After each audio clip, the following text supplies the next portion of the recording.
Xin chào cô bác, anh chị và các bạn. Hôm nay mình chia sẻ một món bánh tuổi thơ. Món bánh này hồi nhỏ thích dữ lắm luôn nè. Bánh đậu tay heo. Cái tên nghe cũng ngộ ngộ ha. Cách làm này cũng rất là dễ nữa. Gần nghỉ hè rồi cô bác làm cái này cho các con ở nhà ăn nha. Dễ làm lắm. Mình làm có mấy trăm gram bột thôi à. Mà bao nhiêu bánh đây nè. Còn nguyên liệu để mình làm bánh này thì mình có hai màu. Một màu trắng và một màu nâu. Bột với lại nguyên liệu thì bằng nhau luôn. Bột màu nâu thì có 150g bột mì đa dụng, 25g đường cắt nâu, 10g dầu ăn, một tí xíu vani để cho cái bánh của mình nó được thơm. Màu trắng thì mình cũng làm bằng cái bột màu nâu luôn, là 150g bột mì đa dụng, 25g đường cắt trắng, 10g dầu ăn, cũng cho tí xíu vani luôn. Nước mình cũng để chung vậy nè. Ở đây là 150g nước nè, mình chia ra làm hai để mình nhồi bột. Nguyên liệu thì mình sẽ để dưới video trong phần mô tả để cho cô bác anh chị dễ tham khảo nha. Mình trộn cái bột màu trắng trước. 150g bột mì đa dụng, 25g đường cắt trắng,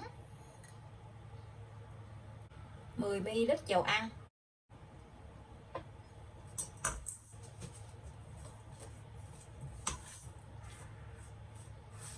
Cho tí xíu vani trong bột này, mình nhồi cho nó thơm.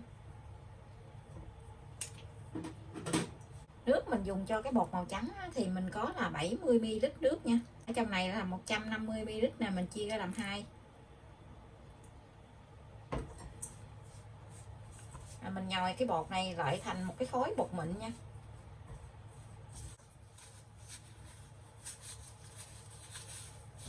Mình dùng tay mình nhồi cho nó dễ. Mình nhồi lại cho thành cái khối bột nó mịn lại á.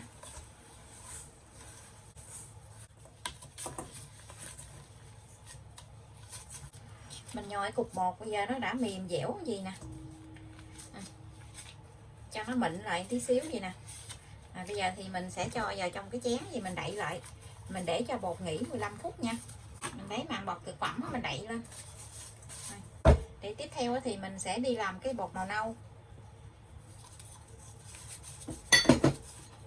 Cũng tương tự thì mình cũng cho 150g bột mì đa dụng vô và 25 đường cắt nâu vô. Dầu ăn 10ml mình còn lại nè, mình cho vô luôn. Cho vani vô cho nó thơm cái bánh. Rồi mình trộn lại hết cái phần bột với đường này. Mình cho cái phần nước còn lại đó là khoảng chừng 70 tới 80ml nè. Mình nhồi lại cho nó mịn cũng giống như là cái bột màu trắng vậy đó. Nếu như cô bác không có đường nâu thì mình cho bột cacao vô cũng được nữa nha. Mình cho miếng đường trắng rồi mình cho một muỗng bột cacao vô để có cái màu bột nó có màu nâu á.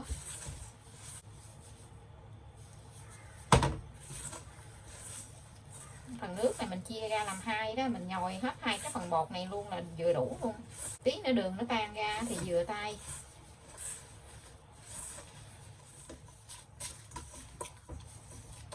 Trong khi mình nhồi bột này là mình thấy cái bột của mình nó hút nước á, nó khô quá thì mình cho một muỗng nước vô thêm cũng được nữa nha. Để cho cái miếng bột của mình nó dẻo á. Bây giờ cái bột của mình nó dẻo gì nè. Nó mềm, nó dẻo luôn. Mình cũng cho cái bột này vào trong cái chén. Mình để cho cái bột nghỉ thêm 15 phút nữa nha.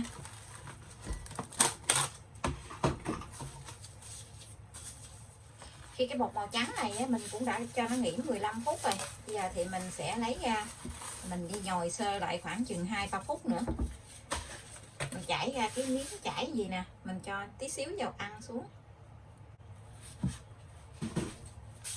Pha tí xíu dầu ăn xuống cái miếng chảy gì để đừng cho nó dính bột á. Mình lấy bột nè. Mình nhồi lại khoảng 2 phút để cho cái bột này nó mịn lại á.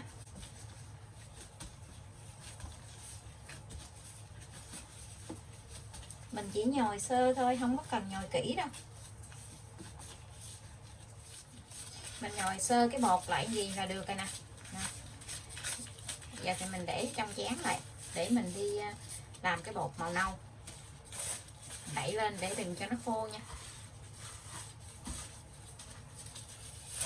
Bột màu nâu thì mình cũng nhồi lại nhồi sơ lại khoảng chừng 2-3 phút.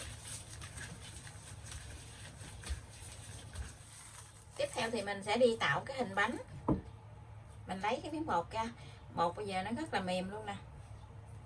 Mình cho ra cái bàn gì nè, mình cán ra, mình cán cho nó mỏng ra, cán cho nó dài ra tí xíu.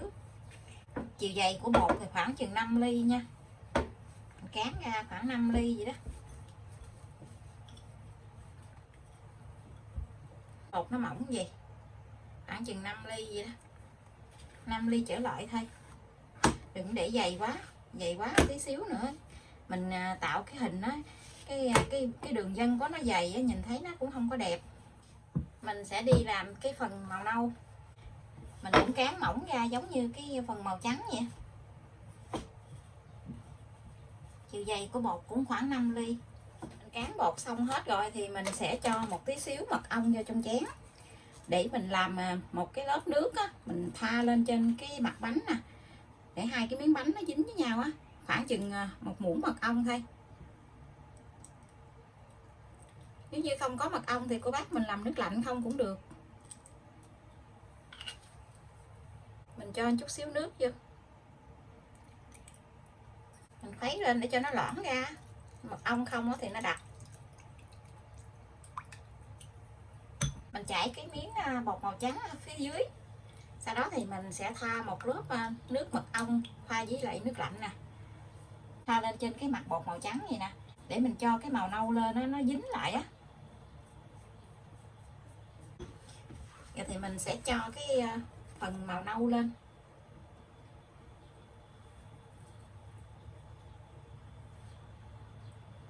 kéo ra cho nó bằng nhau.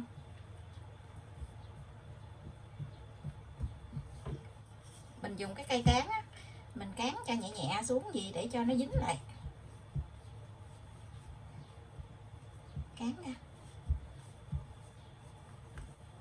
để cho hai cái mặt bánh nó dính lại nhau á. Xong rồi thì mình sẽ cuốn tròn cái bột này lại nha, cuốn tròn lại vậy nè. Cái bột này giờ nó rất là mềm luôn.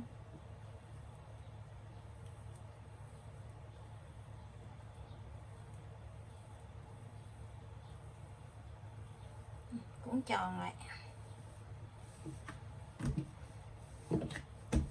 mình lăn tròn nó lại gì. Mình dùng cái màng bọc thực phẩm á, để mình gói lại, mình gói cho nó chặt lại, hoặc là cái bọc ni lông cũng được. Mình cho cái bột này lên, mình quấn tròn lại, mình quấn tròn gì mình siết cho nó chặt lại á.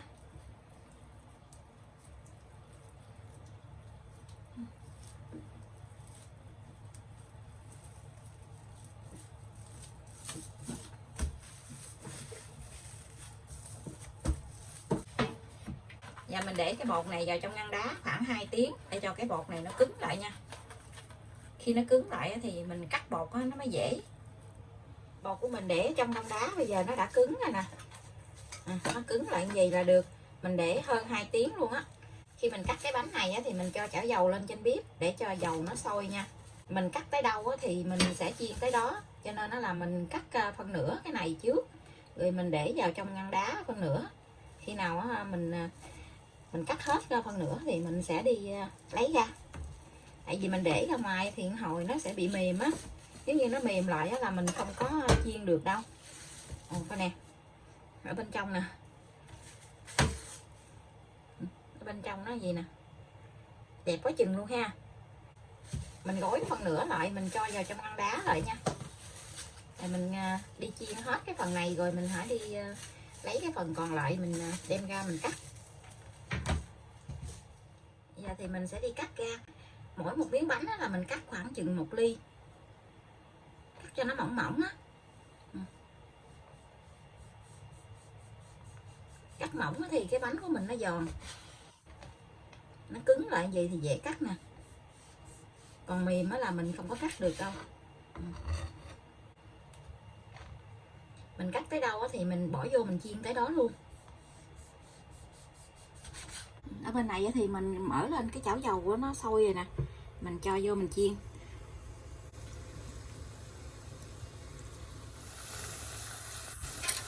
Nó nổi lên vậy thì mình lật lại liền. Mình để vô cái nó nổi lên vậy nè. Nổi lên thì mình lật lại để cho nó vàng đều hết á.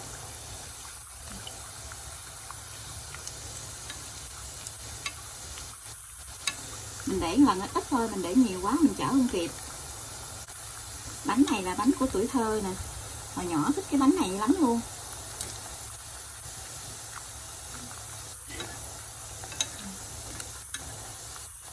Khi mà nó nổi lên cái mình lật lại gì nè. Nhìn đẹp quá chừng luôn ha. Mình để cho nó vàng lại. Nếu như mình làm không kịp á thì mình để cái miếng bột lại trong ngăn đá lại nha, để nó mềm mà cái mình cắt á, mình làm khó lắm. Khi nó vàng hết hai mặt rồi thì mình sẽ vớt ra, mình để qua bên cái giấy thấm dầu. Khi mình vớt ra thì mình lật úp nó xuống nha, để cho nó cái dầu này nó ráo á, nó không có động lại.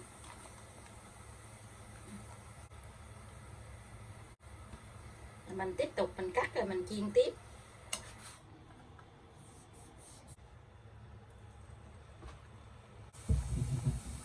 Khi mà nó nổi lên rồi thì mình cứ lật qua lật lại gì để cho nó vàng đều. Dễ quá chừng luôn ha. Tương tự thì mình cứ làm hết cái phần bột còn lại luôn nha.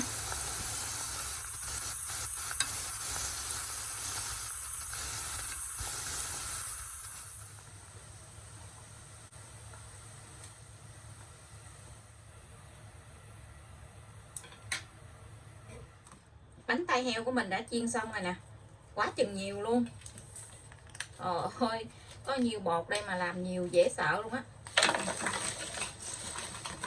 Giờ nó đã nguội rồi, tí nữa thì mình để vào trong cái hộp á. Bánh này nó nguội, nó giòn dữ lắm luôn.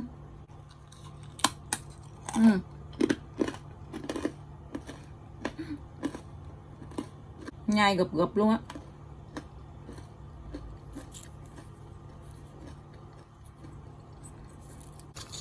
Bánh này ăn mắc ghiền thiệt cái chứ, nó hơi ngọt ngọt, nó giòn. Cái bánh này mình chiên sao nè, khi mà cái bột nó mềm á mình cắt ra cái nó không có được đẹp. Giòn gụm luôn á.